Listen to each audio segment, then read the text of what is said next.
Welcome to the Millennial Network Podcast. Now your host, Coach Danny Renee. Hey, what's up, y'all? Coach Danny Renee here, and it is 2022. This is the Millennial Network Podcast. We have here Jason Gray. Jason, introduce yourself this new year. Excellent. Yes. Happy New Year. Happy 2022. Yes. As Danny said, I am Jason Gray. Happy to be spending some time with you guys to kick off the new year in a way to dominate our lives and our finances. Nice. So, and where are you located, Jason? Tell the audience. Yeah. Excellent. And tell the audience what you do. Sure. Yeah. Located here in Portland, Oregon. So the West Coast, born and raised, got a wife and 3 kids, and I'm an investment advisor representative, helping really anybody and everybody in all areas of personal finance. Nice. So everybody, I brought Jason on. Actually, before I get into that, if my voice sounds deeper than normal, please forgive me. I actually just was diagnosed with, or I wouldn't say diagnosed. I came down with COVID. So my voice is a little deeper than normal. I got my water and I got a cough drop. So I hope you guys can hear me clearly. But so I brought Jason here because I want to do things a little different than normal. I know I bring different people on every week, and then they talk about their businesses. And Jason, him and I are in the same company. We're in the same business. We have the same mission, which is to help you all out financially. And with it being 2022, this is the best time of the year where people are usually like, hey, fresh start, fresh thought in mind. We want to create some different habits, practices, and different things. So this is why I got Jason here, because Jason has been my buddy for some years. He has coached me, mentored me, has been a partner, and we both have came up with different strategies and different things to kind of like develop our businesses. So I was like, who's best to start off the new year than Jason? So I want to focus on how you guys can just develop different financial strategies for 2022. So I want Jason to kind of give us his opinion on things. I'll kind of ad-lib, give my 2 cents, and we'll go from there. So, Jason, yes. 2022. Let's first start off with people developing their own financial plans versus them going with the financial professional. Yeah. Now, those two, right? What are your advice for the listeners out there? They're just like, hey, I want to be smarter with my finances this year. I can go on YouTube, learn everything, and just really figure everything out, or I can hire a financial professional. Like, what is your opinion on that? Yeah, I think it's probably both for most people. So definitely encourage everyone to dive into personal financial education and personal growth areas in all areas of their life. But getting to the financial professionals that aren't trying to sell you something. So it could be Dave Ramsey, Susie Orman, Clark Howard, people like that. And buying their books or listening to their podcast or finding them on YouTube to understand their opinion and their expertise. And take note of it, start learning and understanding. And then also talking with a financial professional after or during that to get some guidance and some personalized coaching. But also those financial professionals probably have access to the right products and vehicles to help with everything you've learned and say, hey, I really want to do this, this, and this, but now how do I do that? So that way you know what the financial professional is telling you is accurate, and you know what they're talking about, and you have confidence to speak up and mend that. So I'd say it's definitely both, but you probably want some basic understanding and self-education first. Then the financial professional, you get the most out of them, and you'll make sure that you're with the right person that's actually teaching you and helping you, as opposed to potentially taking advantage of you. Mm-hmm. I definitely agree with that answer, because sometimes people feel like it's either or. You do have a lot of professionals out there saying, go ahead and do it yourself, but the downside to doing it yourself is there's a lot of emotions involved where you could be making mistakes, or you're not taking a certain risk that a dedicated professional would take because you only have 24 hours. And not to mention, if this is not your full-time, gig, job, whatever, then there's just a lot of things that you're going to have to learn with, learning curve.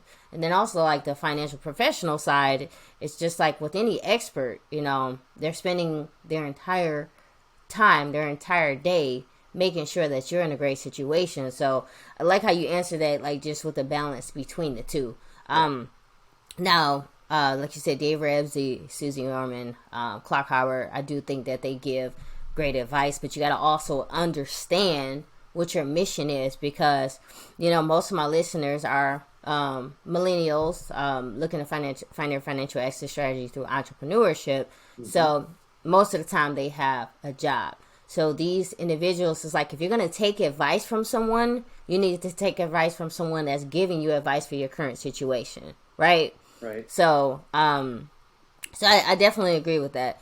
Now, I know, I'm pretty sure you ran into this. I ran into this, you know, through my years in business too, where a lot of times people are a little bit more fearful with talking to advisors, especially when it comes to your friends and your family, because they don't want anyone to look at their finances and potentially judge them, right? Mm-hmm. So what are some, well, put it like this, like, what are some, if you have an experience that you can kind of run us through on your end, and then help us demystify, or maybe I'm used to the word, but yeah, just get rid of like some of the myths, as far as like, don't be afraid of having someone you know, look at your finances. Right. Well, here's what most of us should realize, that it's normal to not be dominating your finances. See, about only 4 out of 10 people have more than $1,000 saved up. Average credit card debt per household is around $7,000. Average student debt's over $30,000. Average mortgage is over $300,000. 74% of people are living paycheck to paycheck. Half the people don't have any life insurance at all. And about 30% of people have less than $25,000 saved up towards retirement or invested. So almost everyone is not understanding the basic principles or acting on them.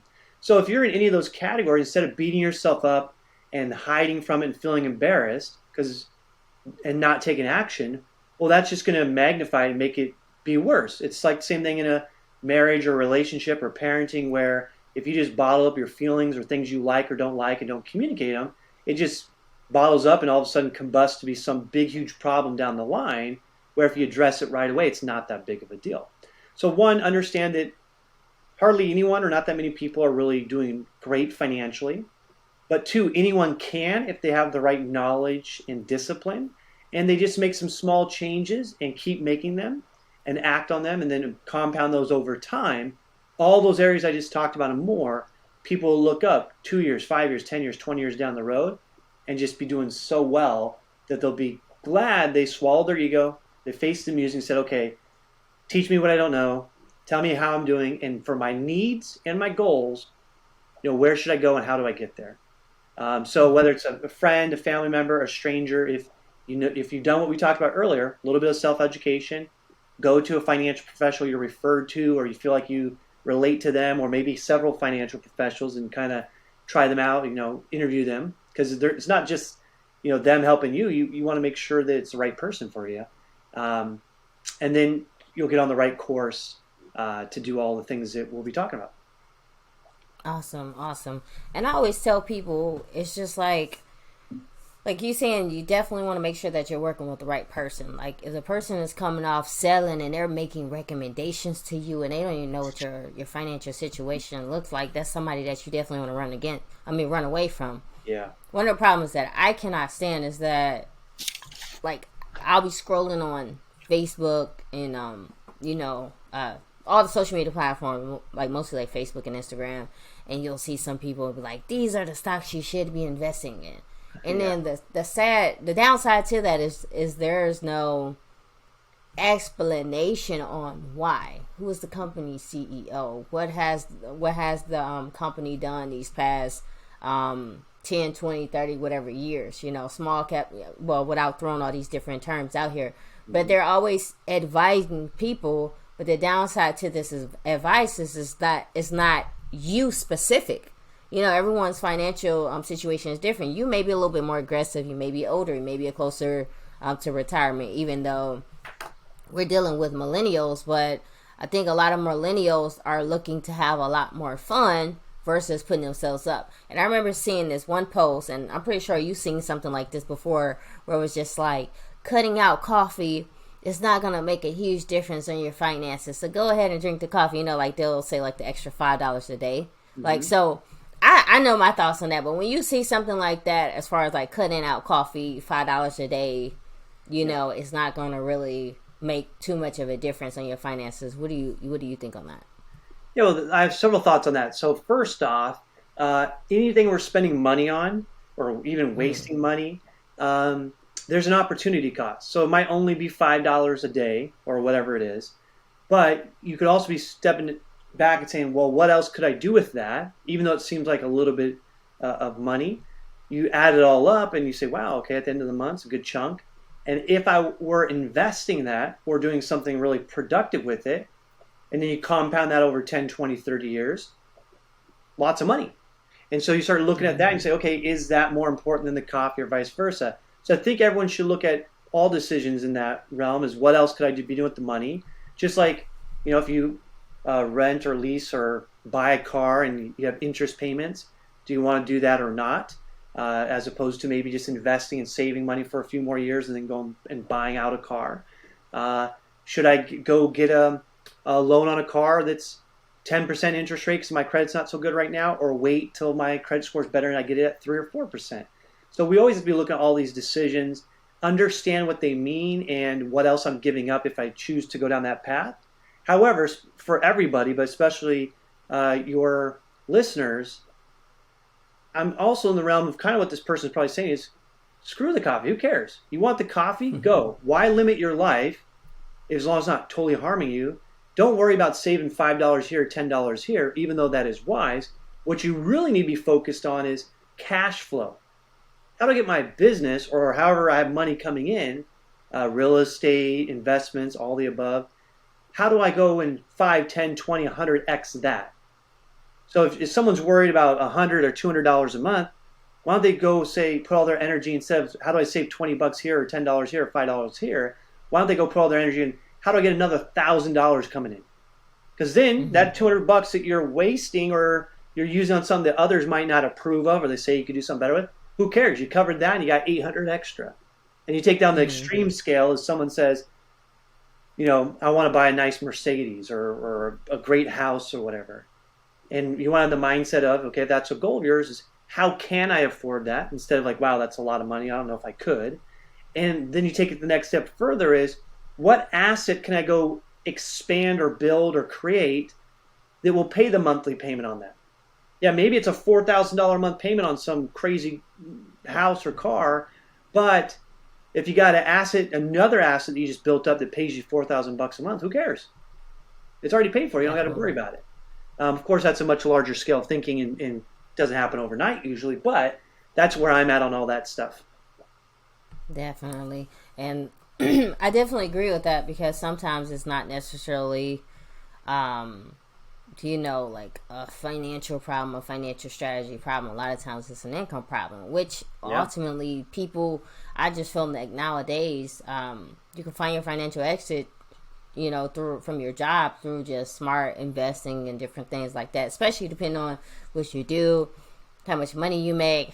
If you're out of debt, now you have all this income, or now you have all this extra money that you can apply to make the decision to be like, hey, I'm done, working. This is how much money that I want to live off from my money to pay my money. And I think a lot of millennials aren't asking themselves that question. So you have that aspect, but I also believe that I always tell my clients that, it may be $5 a day, right? Where you have Starbucks, and I know that's like an easy go-to, but sometimes it's just food and different things like that. Mm-hmm. But if you were to be disciplined, one, you got the health, benefits of withdrawing from, the coffee every day, because you may be putting certain things in it, right? So maybe you want to get your health in order, which who wants to have a lot of money, and also be healthy? I know I do, right? But it's teaching you habits, right? Which a lot of people, they feel like when it comes to budgets and, different things like that, they have to really just quit on the things that they enjoy in life. Reason they're making a certain income so that they can at least create some level of entertainment in their life. But you create, that extra money, you get the habit going, that one habit now turns into a better habit, and now you actually have that additional income coming in to where you can make the decision and just be like, hey, I'm done. I don't want to work anymore. Because I know there's a lot of people also that they have jobs, and they may not necessarily like their job, but they're stuck at their job, or they don't want to leave it, or they don't feel like they can leave it because they don't have the money, which is one of the things I think, like with COVID. I mean, I'm pretty sure you've seen like some people, they were panicking, like when they lost their jobs with COVID. They're just like, how are we going to do this and that? And then obviously the government, you have the stimulus, stuff like that. So I don't know. I feel like I'm rambling, but it's more of a everything that you said, but also just discipline, right? Sure. It's Okay. discipline. I think being clear on your goals and your why, and like, do these things line up? So if we backtrack, I think the beginning of the year is most people are setting new goals or revisiting goals or looking at it, and we're talking mainly finances today. But you look at the 5, 6, 7 F's in your life, and faith, family, finances, fun, friends, whatever the other ones are, and you want to have goals and discipline, and you've used this word a couple times, the right habits that get you making progress, not perfection, progress. And some of you were saying a few minutes ago, talking about the income coming in and it being an income problem. Yes, that's where a lot of all this stems from, but where it really comes from is a mindset problem. So if you have a listener that's making $40,000 a year at their job, that's their problem. It's their fault. They make 20 grand a year, it's their fault. They make 200 grand a year, it's their fault. So if you take someone, let's say someone's built their way up, they got a raise. They switched jobs the last 3-4 years. They were making 30, now they're making $70,000 a year. Well, their mindset tells them, I'm worth around 70 grand a year. That's what my time is worth. And they're always going to be finding things that at least pay them that for the most part. There's other variables, but that's where they are. But what's to stop that person say, I'm worth 200 grand or 300 grand? Yeah. But it's, who we're around, what we're reading, what we think is possible. So we back up a step further on any of the stuff we're talking about today. We always have to come back to the acronym TBAR, TBAR, and realize that all of these categories, all these things come first with our thinking. Everything's in our mind first. And what we think about grows. And then that will lead to our beliefs. I believe I'm worth 70 grand or 700 grand or whatever you believe you're worth. Then our thinking and our beliefs lead to our actions. So the habits, the discipline, should I even consider this or not? And all of that then leads to the results. So we set, goals. So that's like step one to any planning, or what we all should be doing if we haven't yet, is write down very specific goals. And so a goal has a timeline, and you look at it, an 8-year-old or a 10-year-old could probably understand it, and they could measure it for you. So for instance, if you said, okay, by December 31st of 2022, I want to have earned or had $100,000 of cash flow coming in from my business, or more or less, whatever, it's random goal. Well, you take a 10-year-old at the end of the year, and they just look at your business reports and they say, was there 100 grand or more coming in? If so, great. If not, you didn't quite get there. But it's not like I want to make a lot of money or I want to make 100 grand. Well, cool. By what time frame? And that could be lots of different goals. And I think people having 3 to 5 very specific goals is enough. They shouldn't just do one. I don't think they should have a list of 10, because how are you really going to focus on 10? But write them down. But here's a trick of some of the most successful people in the world. They write them down and look at them at least 2 times a day. So when they first wake up and when they're about to go to bed. Now, why is that? What you focus on grows. They're programming their mind and their focus of the day that, hey, I decided these 5 goals were super important to me for whatever reason. Okay, it's different for everyone. So when I wake up, I know I got other things I want or have to do, but I'm going to eliminate some distractions. I'm going to make sure these are in the forefront. These are in my subconscious. The things that I'm doing and saying, are they in line with me getting to where I want to go? And then at night, hey, I've had a long day. I want to refocus on that. And when I go to sleep, I want my brain, working on these type of thoughts and ideas. Along with that, at the same time, twice a day would be affirmations. So speaking positive, future tense, I am a leader. I am successful. I have the best team. What I am attracting money. I am attracting good people who make me better. Whatever those affirmations are for you. And so if we're saying those out loud daily, several times a day, beginning and end at least, writing down our goals, now we're thinking and focused the right way. And then lastly, then when you have those down, you can create an action plan, which maybe we'll jump into a couple ideas, but that action plan. But you have to have your thinking and your beliefs first, then the action plan, and you act upon that. Now you end up with those results that you're seeking. So I think that's where all of this starts in the finances, but also all the other areas of our life. Right. And I like how you broke that down, because I think it's funny, like, we go right into it, right? But then we do forget about the thoughts. Like, I have seen so many people, I saw people recently like, hey, I really hate my job. I don't know how to get out of it. I've been applying for jobs for the past several months.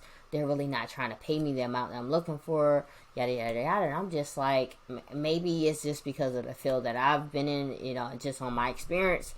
But I've always heard, even from another mentor, is just like, we see our worth. And it all comes from the mental, because if you're seeing a job and they're not offering it, it's just like, well, what else could you potentially do? What are those transferable skills? Because I remember one mentor, he broke it down. Like, for instance, like, if you work at McDonald's, a lot of people, that work for McDonald's, they may not try to go get something that's, a more lucrative paying role, because they're like, hey, I work at McDonald's. I was just getting paid this much. But then they were like, well, let me break it down. You worked at McDonald's, right? You worked at one of the top real estate or fast food chains in the world. Not only did you work at one of the top fast food chains in the world, but you developed customer service. You dealt with conflict resolution. I mean, you probably seen in management. You probably dealt with one of the top, payroll system, or not payroll, but like financial whatever type systems. Like, that job could be way more bigger if you actually see the value. But not only just doing that, on one of my previous podcasts, he was talking about, like, he got a job that didn't really pay that much, but he used that job as his mentor. Yeah. And he learned so much in the company and that system, the process. So more of the story, going back to the mental, is if you understand what you have in front of you, you can market yourself a lot more. At the end of the day, it is your fault. And a lot of times people get somewhere and they sit there because they don't know that they can get themselves out of it. Also, sure. I think another thing, like you mentioned with affirmations, is a powerful part about, like, with affirmation that helped me, is that not only we can go to YouTube right now, type in affirmations, and then the affirmations are going to say, I'm beautiful, I'm smart, great things like that. And I think that's great, but being more intentional with your affirmations, we are in our head every day, all day. We talk to ourselves more than anybody in the world. When we do develop those negative thoughts that we have with ourselves, those negative conversations, we should write those down. What are we telling ourselves? What's the worst things that we are telling ourselves? Writing it down, making it real, then turn around and then writing an affirmation, and to develop a positive affirmation from something we knew we told ourselves. I think that's where the power of affirmations come. I think one of the my next question. Oh, go ahead. I think one of the best books everyone should read or listen to, that's exactly in line with what you just said, is What to Say When You Talk to Yourself by Shad Helmstetter. If you look me up on YouTube, Jason Gray 50 Book Challenge, you'll see 50 different books I've reviewed about a year or two ago, and one of them was that book. But it's exactly what you're talking about. It talks about the science in a very easy to understand way. But yes, most of what we think and say to ourselves is negative or not that uplifting. And if you had a friend or a family member, even a best friend, say once a day any of those things that we say to ourselves, you'd be mad at them. You'd probably not talk to them again. It'd be ridiculous. But we do that to ourselves. So you're right. When we have a soft conscience and to be aware of that, and when we hear these limiting beliefs, I don't know if I'm worth 200 grand. I don't know if I could lead this company. I don't know if I can get that job. I'm not strong enough, cute enough, tall enough, whatever we say to ourselves, is when we got to realize it. And then whether it's writing it down or saying it, we got to do the exact opposite. So say, I am good enough. I'm worth at least $200,000. I'm this, I'm that. And then keep saying that over and over. So the more positive we become internally, right, with speaking to ourselves, speaking out loud, the things we listen to, for sure, it does start to reprogram who we are, what we're doing. And it's not just hokey pokey stuff like I probably used to think. There's a lot of science behind it. It really does help. So those two things we said before we move on is writing down goals morning when we wake up, as soon as you wake up, and as soon as you go to bed, saying your affirmations out loud as soon as you wake up, right before you go to bed. Easy to do, easy not to do. What is that? 5 minutes maybe of time in the day? Yeah. But I promise you, if someone says, you know what, I'm going to take a 30-day challenge for all of January of 2022 or whatever, I'm going to try that out. I'm going to see, how do I feel? How's my focus? Am I being a little more productive? Are things going better? If so, great. There's a habit that many, many mega successful people speak highly of, and you've incorporated. It's really helped you out like it's helped them. If not, hey, at least you tried it, and you can move on from it if you want. But I think anyone who's dedicated to it for at least 30 days, maybe they're setting reminders on their phone, etc., I think they're going to say, wow, doesn't seem like much, but it's really helping. Okay. I didn't even know about that book, so I'm glad you shared that book with me. Oh, you'll love it. Yeah, great. Okay. So another question is, there's a lot, and it's been going on for years, and we know how, like, the market is up and down. Stock market crash. Yeah. Now, a lot of people, a lot of new investors, their fear of investing is because, like, they're like, oh, the stock market is going to crash here and there. So, I'm not going to throw my money because I'm going to lose all my money. Now, what are your thoughts on that? I think when people have the proper understanding and education, they should get excited and say, yes, especially your audience, if they're millennials and under, right? It's like, yes, finally it crashed. I've been waiting for this. Because see, the way we teach and most financial experts teach people is don't put all your eggs in one basket. Don't go betting on Nike or Intel or Starbucks. Hey, I got 20 grand or I got 200 a month. I'm only going to buy that 1, 2, or 3 companies. Because if so, it's pretty risky. And if that company goes out of business or goes down and can't recover, like Circuit City, like an Enron, companies like this, that would be very painful. But if people invest the way we teach them, which is a diversified portfolio, you might have 80, 100, 200, 300, 400 different companies. You can use mutual funds to make it more affordable. You can use other ways of doing it. The chance of like 400 very big companies going out of business at the same time is like almost slim to none. And if it did, you probably don't need to worry about money at that point. You got to worry about having a gun, shelter, and food, because I think the world's going to go mad if 400 or more of the largest companies in different industries go out. But so here's some things the listeners can look up. I would say look up what dollar cost averaging is and how it works. Again, that's dollar cost averaging. And what you'll find out is when the market goes down, I'm celebrating because I'm a mid to long-term investor. I'm not planning on using this chunk of money I'm investing within the next 6 months or a year, usually. If you are, you shouldn't be that aggressive because anything could happen in the short run. But in the long run, the markets have done great. And if you're going to go buy a brand new purse or the new video game system or awesome sunglasses or a car, let's say it's a Mercedes, and it's normally 50 grand, but for whatever reason, tomorrow it's on sale for $35,000.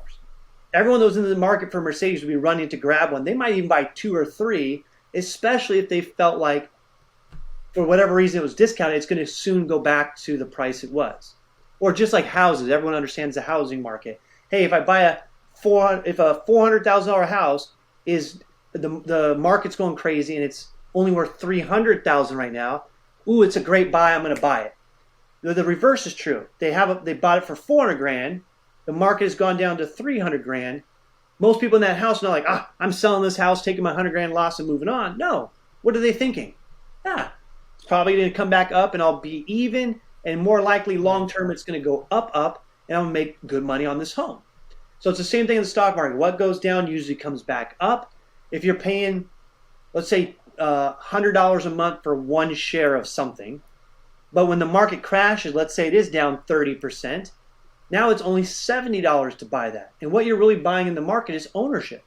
So for all your viewers, think it to yourself, if I was the sole owner of Starbucks, or I owned all of Starbucks or all of Amazon, or all of Tesla, Jeff Bezos and Elon Musk, if that was me, well, I'd be very, very, very wealthy.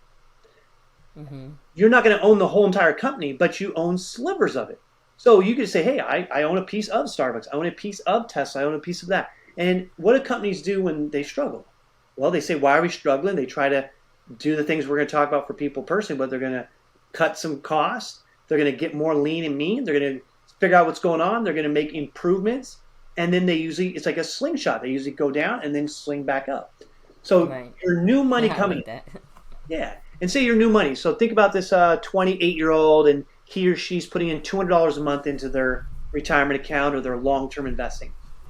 Well, they had money in there, and when the market goes down, it's usually for a year or two. Then it usually comes back up and then goes way up, just like if you look from 2008 till now.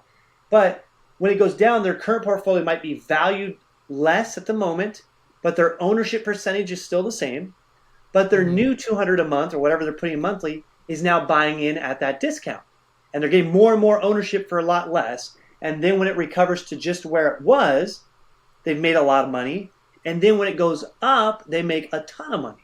So coronavirus, when it first started off March of, 2019 or 2020? 2020. For 3 to 6 months, the markets tanked in many areas. But then they recovered. And then they shot up.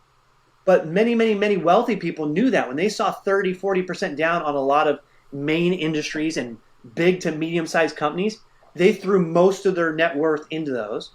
And a lot of them, you've seen it in the news, doubled or tripled an already ginormous net worth. Why? When everyone else is scared, they're usually running towards it. They know there's a big opportunity.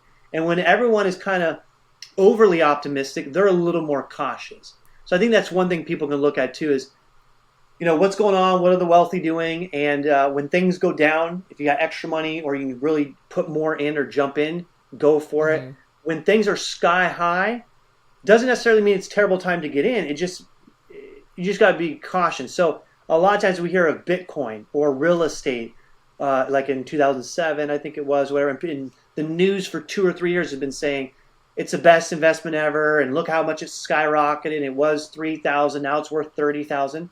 Those type of things could still go up, but you're getting later and later and later down the line, and they also could go down. So if you get in a little earlier, it is better, but it's hard to really time things too. But a diversified approach, celebrating when it's down, getting your discount, not being concerned, and if you have very short-term money, like, hey, I'm going to buy a house in a year. Don't put that in an aggressive investment. You probably shouldn't have that invested at all. You should probably have that money in a money market or in a savings account or under your mattress, just ready to use. Because you, me, or any professional, we can't predict what happens the next 3 months or a year. We just know historically things have gone well. They do go up and down, but they grow much more often than they recede. So. There's a long-winded answer for you, my friend. What do you think about that? No, it's fine. But I think also people have this inventor complex where they feel like in order to only achieve wealth, you have to invent something. You have to be the Zuckerberg. You have to be the Jeff Bezos. Yeah. It's like, these dudes are billionaires, came up with a great idea.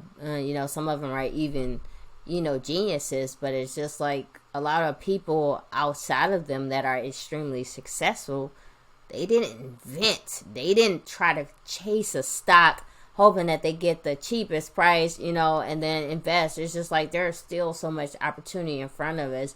It's just we have to take action now or it won't happen. So I think the boring side of things and one that takes time and patience is maybe some of the strategies we'll talk about before we jump off. Time-tested, proven, over time, you get financially independent. I think everyone at the baseline has to be doing that. But if some of your God-given talent or things in your mind or in your life is, I'm really great at X, Y, Z, or I want to create a business or certain things around this, by all means, go for it. If it's not going to take you away from your solid path also and not going to harm the things that are really proven, and you want to take some extra risk or diversify further, by all means, go for it. Because, Elon Musk is a great example of that. He's a very unique person. If you're somebody like that and you have these huge ideas and you're willing to put in, dedicate your life to them, that you should probably be doing that. But in the background, you should have some of the solid things set up and going as well. So don't deviate from the solid plan. But if you want to do extra or try some other things too, by all Mm-hmm. means, I think go for it. So creating is not for everybody, although I would challenge everyone to think on a creative level of, well, like you talked about, their work. So how do you make your income? Is it through your owning a business or a job or investments? Or are you spending your time just giving it away for some dollars, like with the job? And either way, you might be doing both. You might do one or the other. They're not right or wrong, but you should be thinking about how you make that. And just know that anyone who's good with people and willing to learn and a hard worker can create a business or be part of a business. They can become an investor. They can become the highest level in a corporate job if they want to. They can do whatever they want. They can't limit themselves in their brain. So whatever's really calling for them and they say, I'm willing to go for this. This is what I need to do, want to do. Go for it. And at the end of our life, what do we leave in our family? Right. You know, the rich get richer. It's because they're thinking like this, but they also are using the right financial strategies and they're owning things, whether it's real estate, whether it's investments, whether it's businesses, or potentially all the above. And they teach their kids and grandkids and stuff that that's normal, because it is normal. Mm-hmm. That's normal. And you should think like that. And also make sure that you're a good person providing a lot of value to others. Now, the school system, which I went to and you went to and stuff, and I got multiple degrees, they teach us more about go to school, get good grades, get a good job. So how to be a good employee or manager working inside the wealthy system.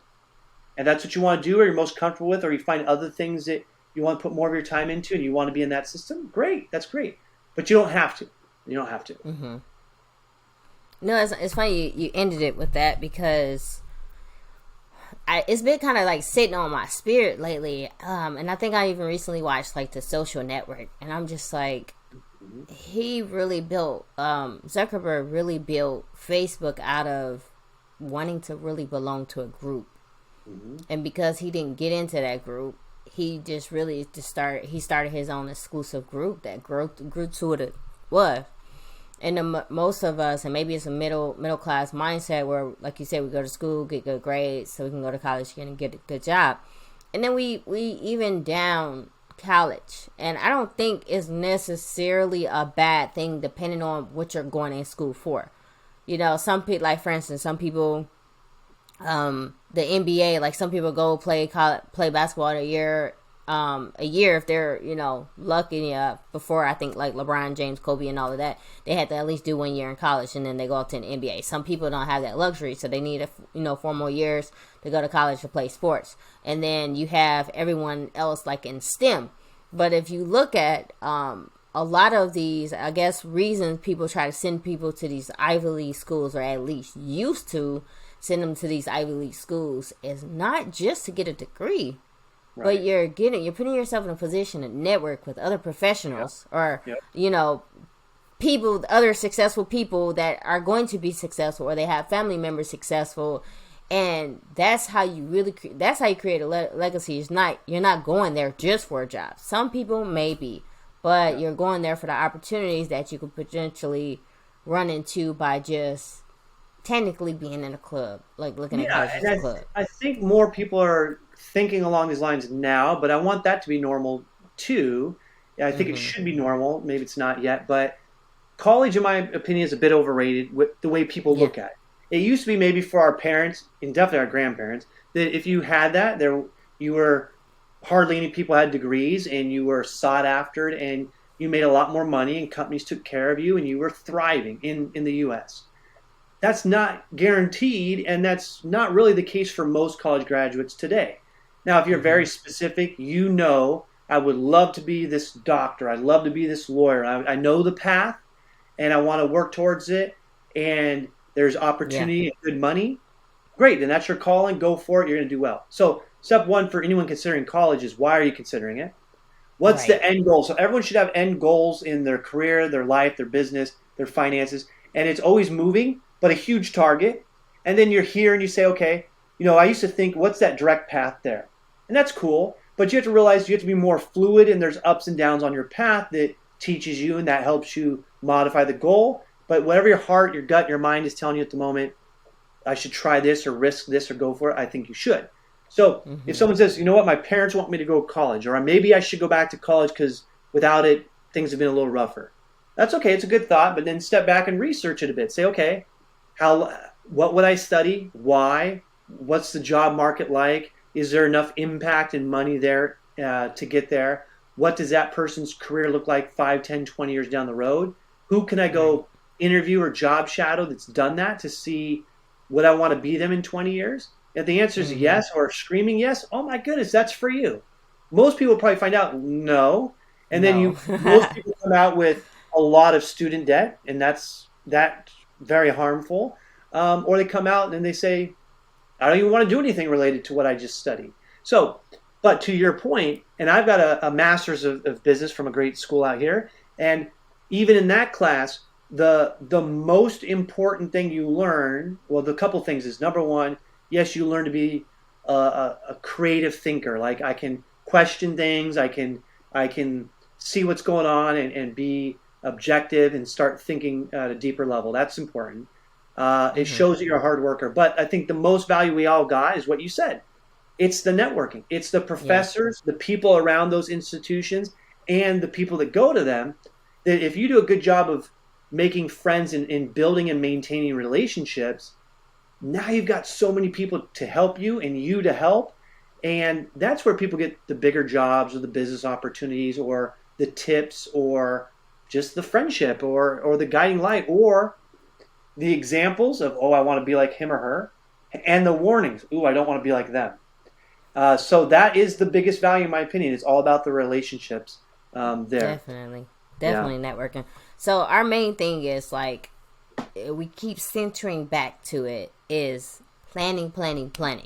And is that a financial plan? Like, people making their financial plan or going to a professional getting a financial plan done. It's like, we know this is currently where we're at financially. This is where we want to be at this age.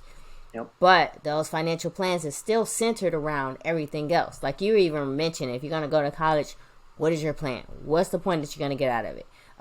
Mental wise, you're saying, like, you know, when it comes to your thoughts, like what different goals that we have in our life, even something as simple as a budget. Are we going to cut coffee out of our diet?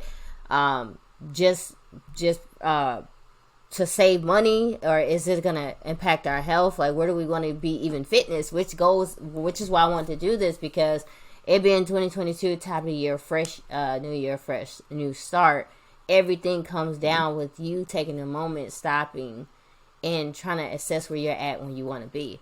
And then the thing is, I think where a lot of people get lost in translation is that it has to be this, and then that's at that. And it's just like, even if you guys did your vision boards and different things, it's okay to go back to your plan and alter it.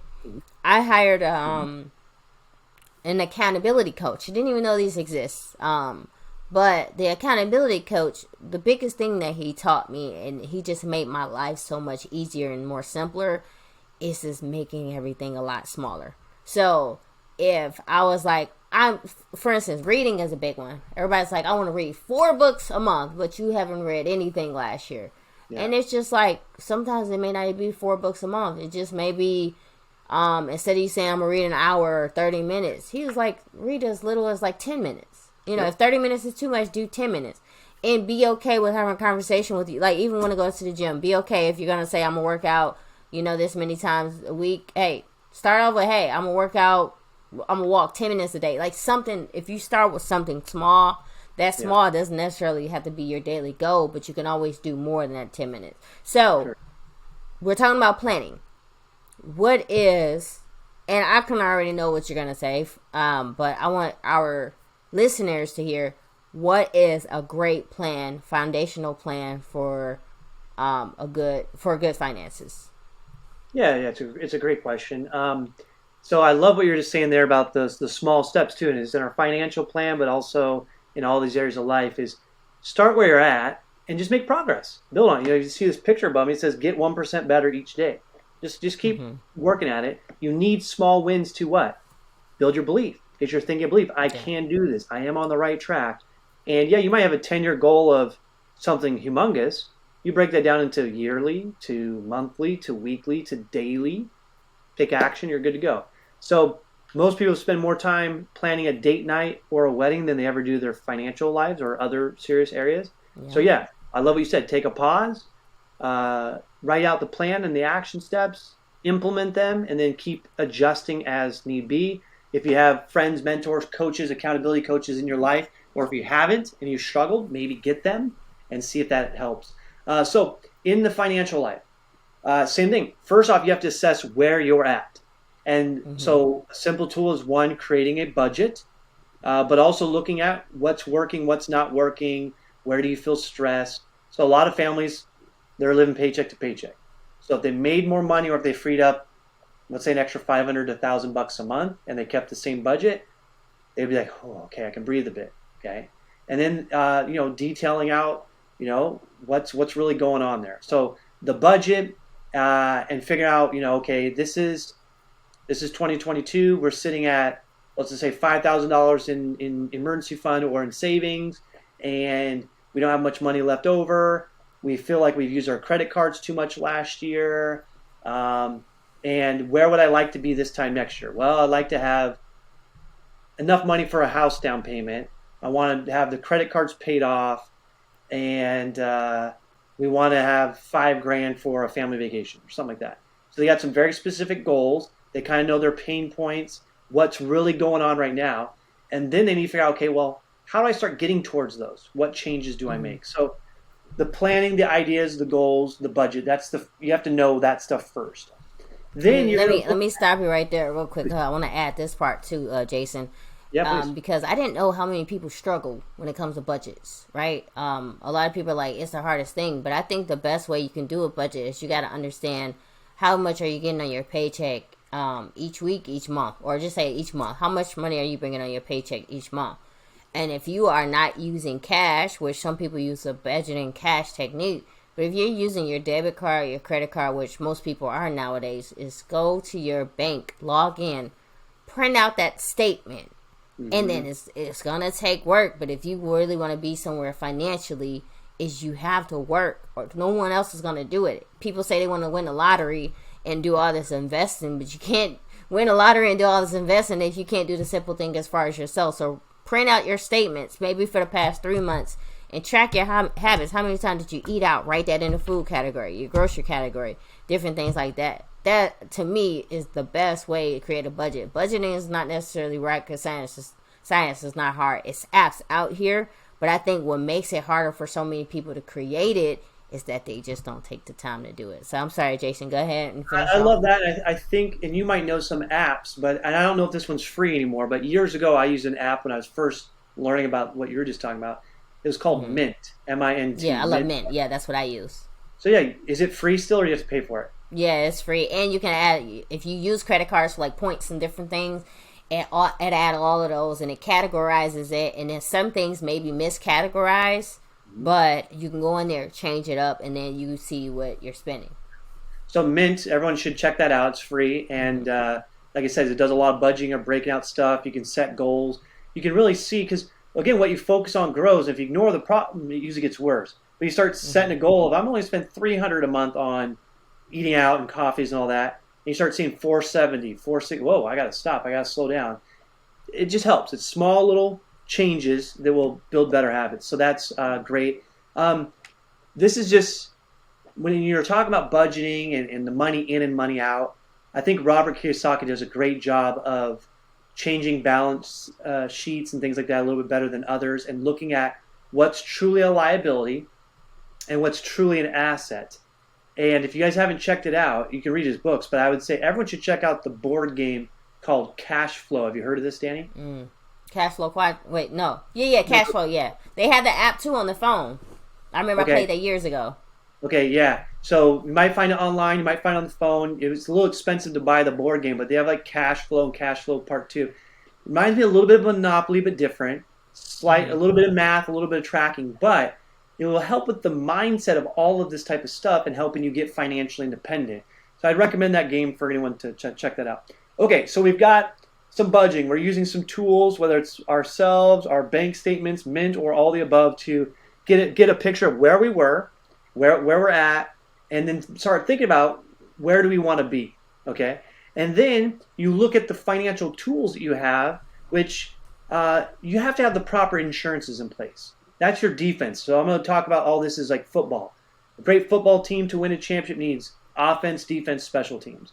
So your defense, even though it sounds boring, it's the proper insurances. So definitely life insurance, auto insurance, home insurance. Maybe you have some legal, maybe you have some identity insurance, health insurance, etc. Why?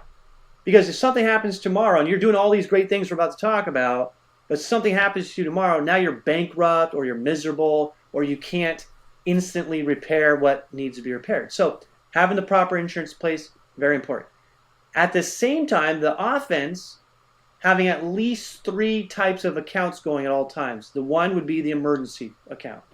So whether you had $0 today, $5,000 or $50,000, you should have around 6 months of your income in there. So if you make $5,000 a month, have around $30,000 in an emergency fund. You can use a savings account, money market, whatever. Now, if you're at 0, you say, oh my, that's so much money. If you're at 50, 60 grand already, you may say, I want a bigger emergency fund. You may say, okay, I've got my 6 months. That's plenty. What should I do with the rest of it? The second account that we all want going at the same time is a short-term investment. And by short-term, we're usually referring to money you're probably not going to use until 3 to 5 years down the road. So this could be investing to buy a house, investing for kids' college, investing for a vehicle, vacations, or just saying, I got extra money, probably won't need it for a long time. Let me grow it instead of having it sit around. And at the same time, utilizing the proper retirement accounts and investing strategy for your goals and your risk tolerance at the same time. So you're doing at least those 3, maybe you have more. So if you're at 0 or negative or barely doing any of those, you say, okay, well, I've done my budget. I've got the proper insurance in place.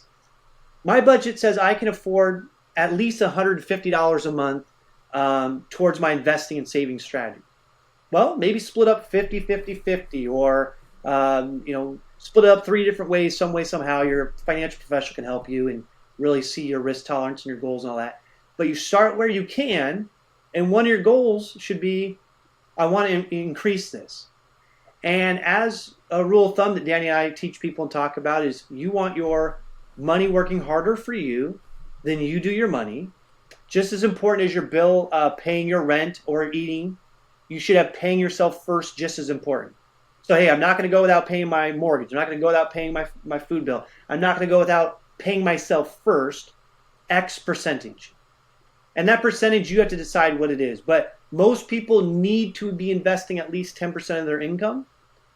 The wealthy typically invest 30% or more. So start where you can, set a goal. Okay, I'm doing 5%. Now I'm going to get it to 7% by the end of the year, or 20% or 30 or whatever you want to do. And you should use that across the board. So, hey, if you go get a big job or a big bonus check or you do hit the lottery, hey, my percentage is 25. I'm paying myself first with that cut of it. So that would be the saving and investment to go along with that. And then the special teams would be getting out of debt. See, if you have 3 or more debts, there's strategies. Danny and I teach them and have some free software we can do for people. But you can Google it, you can read about it. But debt stacking, debt snowballing, very, very powerful. You have to know about it. Then you have to be disciplined to follow through. But if you do, the results will blow your mind. I'm talking getting you out of debt 5, 10, 15 years sooner, usually, saving you typically tens of thousands of dollars. And imagine if everyone listening was out of debt fast, and whatever money you're paying per month, $500, $1,000, $2,000 a month towards your debts, now it's in your pocket. Think how much you could invest. Think about the nice car you could drive. Think about the better house. Think about the kids you could help out, your missions and all that. So I think you got the plan, you've got the budget, you've got some goals, and then your plan is saying, where am I at in those areas? And what are my goals? What are my needs? And then improving each and every one of those. So like we said in the beginning, you should study those areas I just mentioned on your own a bit, but then connect with Danny or me or other people like us to say, okay, how do I do that? Or this is what I'm doing or thinking about doing. What do you guys think? And sharpen the ideas and then get access to the best companies and the best financial products that will put it actually in action. Because we hear knowledge is power.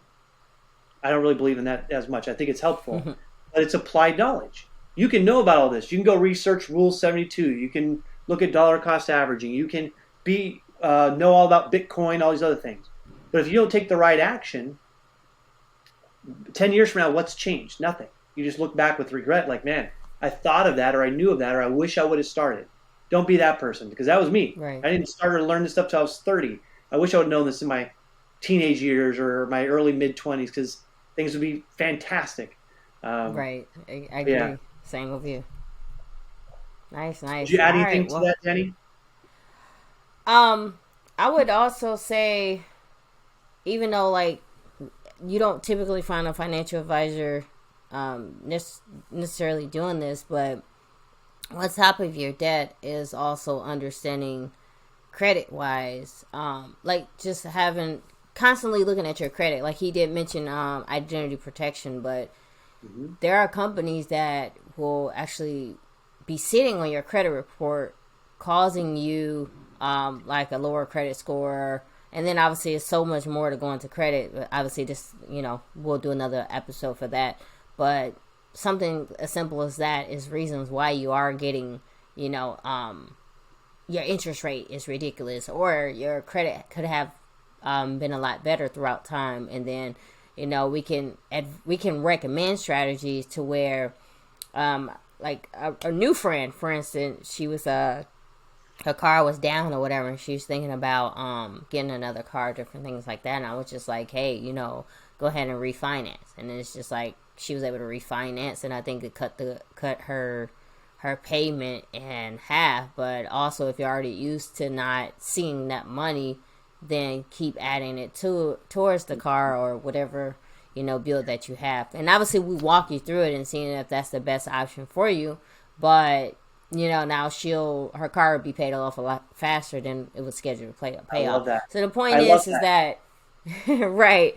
So the point is that when we sit down with you, and my ultimate goal with a conversation like this is that when I sit down with you and when Jason sit down with you, our goal is not to sit there and judge you. Our goal is there to sit there and actually help you, educate you, and walk you throughout the process. Because what's the point of you putting yourself in a great position and trusting the financial advisor, or trusting your money with a financial advisor, if you don't trust that advisor? And I feel like the best trust is, yes, you do have to go out there and learn things for yourself, even if it's the basics. But, my ultimate goal is to sit there and teach you as well, is to make sure that you understand what you're doing. So I feel like those are some of my big nuggets. And then on top of that is, if you can, join a company or create your own business.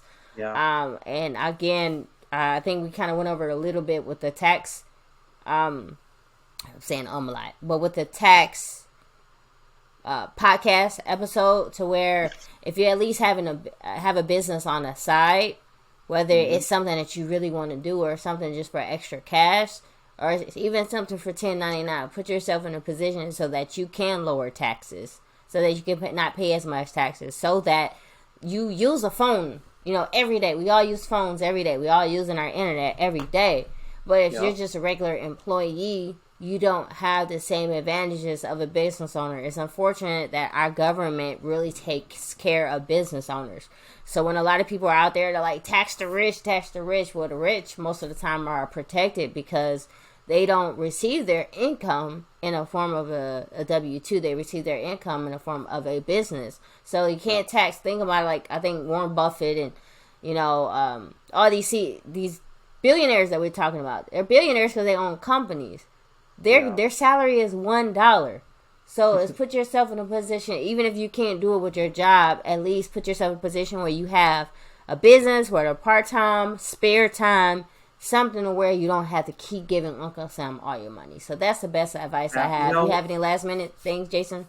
Well, I say those are two powerful tips. One, yes, know your credit score, fix it. Okay, so use less than 30% of your available credit. Have credit, pay on time or early, and because it's big time on a mortgage or cars or things like that.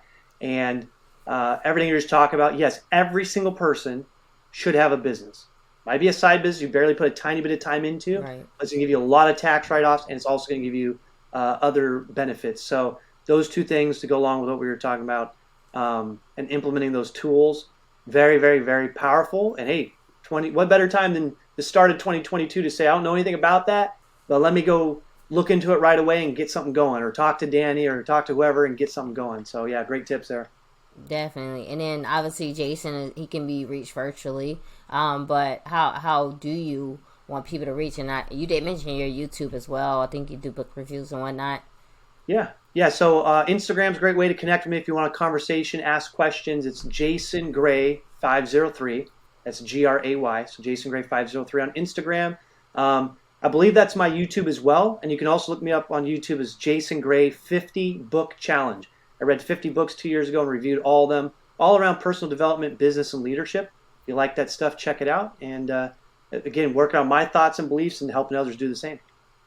Perfect. Well, hopefully I don't sound too bad because I feel like I'm congested. I'm even annoyed by my own voice.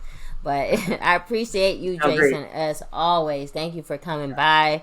Thank you for just providing your wealth of knowledge and, tag teaming as always. I think that we are, a great partnership, and I really appreciate just your time and the help that you've definitely created throughout the years. So until then, y'all, this is, Coach Danny Renee. This is the Millennial Network Podcast. Remember, your network is your net worth. And if you're ever interested in reaching out to anybody that's been on my podcast, just like they said, just reach out to them. Ask your questions. Only you can't really get anywhere nowadays if you're just doing everything by yourself. So, hey, strengthen your network. And we are out of here. Peace.